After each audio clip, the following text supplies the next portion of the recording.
تفضل يا الاستنساخ المناطق أتى وليد الحالة المتردية من كمان المستشفى. المستشفى المناطق وصل الحالة متردية بطريقة غريبة جدا، يعني حتى تخش العنابر تلقى مثلا العنبر فيه 6 سراير، يعني يكون مثلا اثنين مراتب ممكن فيه 4 ثاني سراير تلقاها فاضية راجع على كده.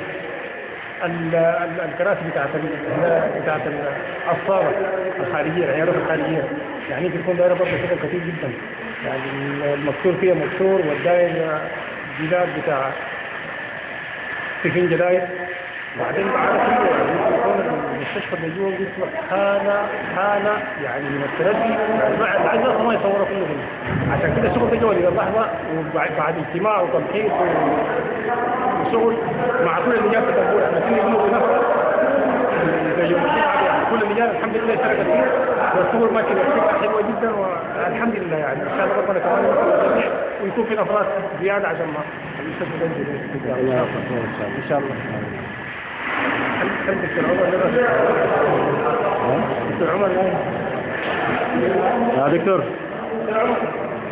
نجي عندنا حالة شرارية بس ما ضرنا شوية لا نجي لا نضبط الميت الله يسلمك.